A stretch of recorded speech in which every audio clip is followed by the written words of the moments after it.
और अब बता दें आपको कि इस बीच एक खबर सामने आ रही है। गोविंदपुरी थाने में दिल्ली के मुख्यमंत्री आतिशी पर सरकारी वाहन चुनाव में इस्तेमाल करने का आरोप लगा है और इस पर एफआईआर भी दर्ज हुई है।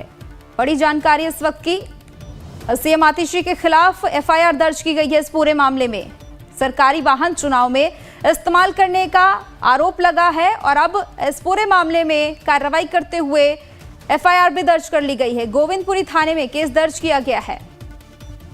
कालका जिस सीट से नामांकन दाखिल कर चुकी हैं, आज ही उन्होंने नामांकन दाखिल किया है।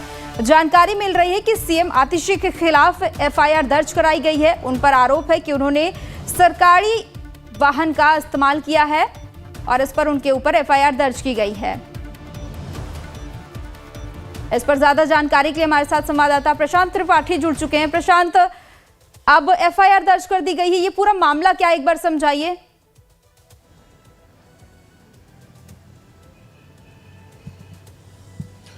देखिए, कालकाजी विधानसभा क्षेत्र के अंदर गोविंदपुरी का इलाका आता है। गोविंदपुरी इलाके में परसों देर शाम को आतिशी की गाड़ी जो है वो देखी गई थी। जो सरकारी गाड़ी यानी जो सीएम को गाड़ी अलॉट की गई है उस गाड़ी को देखी गई थी।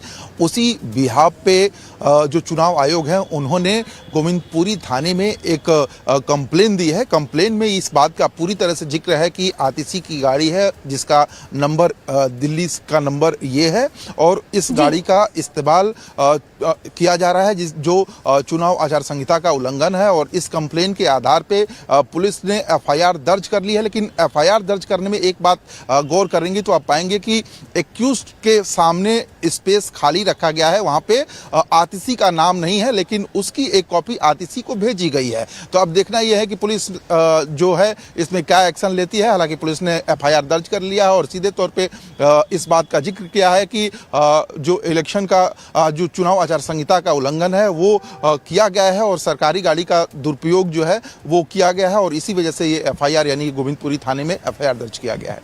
नीतू, ठीक है प्रशांत, एफआईआर दर्ज हो गई है। अब आगे किस तरह से मुश्किलें बढ़ सकती हैं अगर आगे इसमें कोई एक्शन होता है या फिर कार्रवाई होती है? अब आतिशी की ओर से क्या कुछ किया जा सकता है?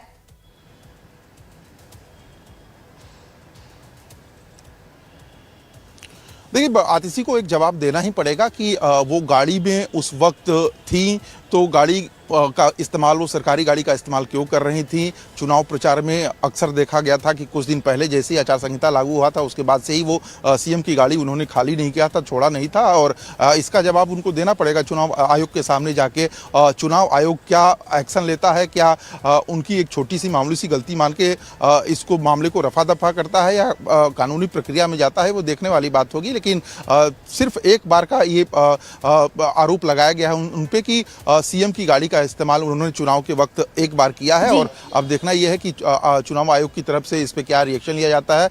फिलहाल कल शाम को ही एक कॉपी जो है एफआईआर की वो आतिशी के पास भेज दिया गया है और जाहिर तौर पे उनका वो भी एक कानूनी सलाह लेंगे और कानूनी सलाह के बाद से ये जो पूरी प्रक्रिया होगी आगे बढ़ने वाली है।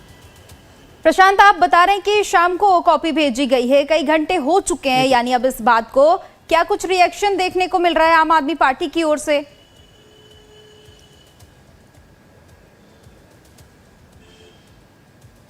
देखिए, आम आदमी पार्टी की तरफ से अब तक ये रिएक्शन नहीं आया है और एफआईआर कल शाम को कॉपी भेजी गई। आज चूंकि सवेरे कुछ देर पहले ही ये पूरा मामला सुर्खियों में आया है तो मुझे लगता है कि जैसे ही ये मामला तूल पकड़ेगा आम आदमी पार्टी इस पे जरूर रिएक्शन देगी। और रिएक्शन देना क्या, एक जो हमेशा से आरोप आम आदमी पार्टी पहले भी लगाती रही है कि दिल्ली पुलिस का दुरुपयोग भाजपा करती है, तो मुझे लगता है कि ये वाली बात आम आदमी पार्टी की तरफ से आएगी। लेकिन अब तक आधिकारिक तौर पर रिएक्शन देखिए कुछ आया नहीं है और चूंकि अभी ये पूरा का पूरा मामला सुर्खियों में आया है तो मुझे लगता है कि आम आदमी पार्टी की तरफ से रिएक्शन भी आएगा। आतिशी भी इसका जवाब देंगी और रिटेन में उनको चुनाव आयोग में इस बात को बताना ही पड़ेगा कि उन्होंने आखिर सरकारी गाड़ी का इस्तेमाल किया, सीएम की गाड़ी का इस्तेमाल किया तो क्यों किया, किन वजहों से किया और अपने चुनाव प्रचार में इस गाड़ी को क्यों ले गई थी। तो ये कहीं न कहीं आप ये कह सकते हैं कि आतिशी की मुश्किलों को बढ़ाने वाला पूरा मामला है। और चूंकि सीधे एफआईआर एक सीएम पे हो जाना ये छोटी बात नहीं है, बड़ी बात है। और सीधे चुनाव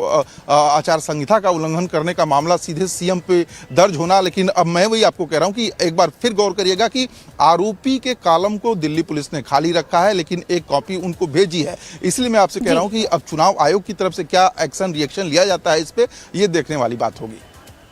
बहुत बहुत शुक्रिया प्रशांत आपका तमाम जानकारी के लिए।